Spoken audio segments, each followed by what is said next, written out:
get her back home. Wherever home is, not there.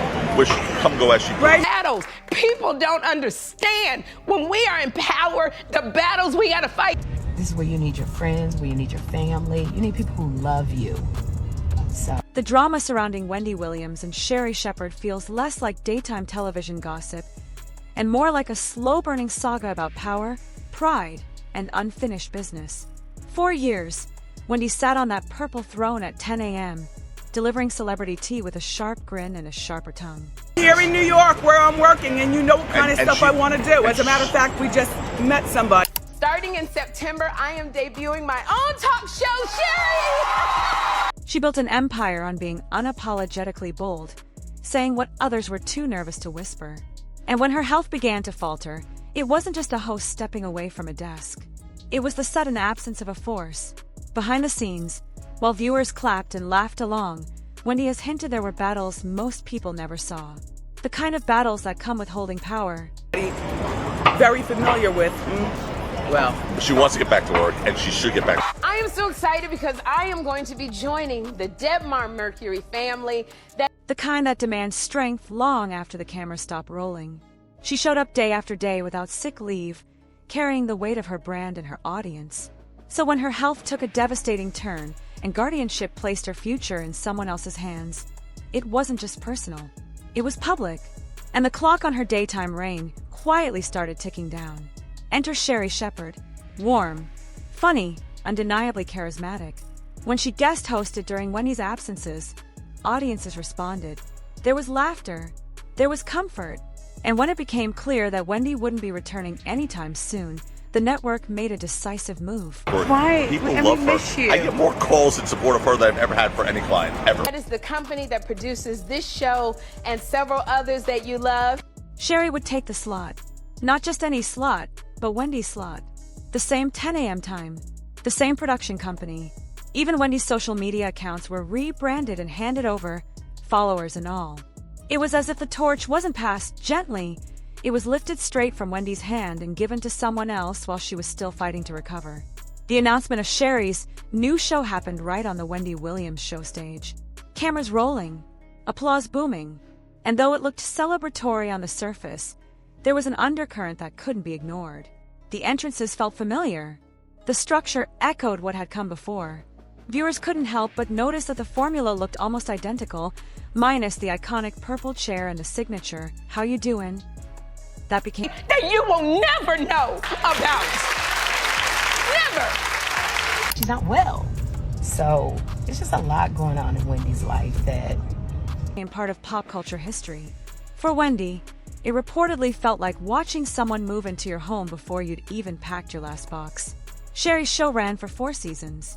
She booked major guests. Oprah, Michelle Obama. 50 Cent ratings held their own compared to other daytime programs. By industry standards, it wasn't a failure. In fact, Sherri herself was confident enough to begin making requests for the future. A pay raise, fewer filming hours, room to balance her comedy and acting career. She was thinking long-term. She believed her place in daytime was secure. And then, almost overnight, it was over. The cancellation blindsided her. Executives framed it as a shift in the evolving landscape of daytime television, praising her talent while quietly pulling the plug. They spoke of exploring other platforms, of creative momentum, of industry changes. But the reality remained the same. The show was done. Wendy, on the other hand, wasn't surprised. According to sources close to her, she believed from the beginning that Sherri's show existed not because the network saw untapped brilliance, but because they needed someone friendly and steady to fill the gap while Wendy was sidelined.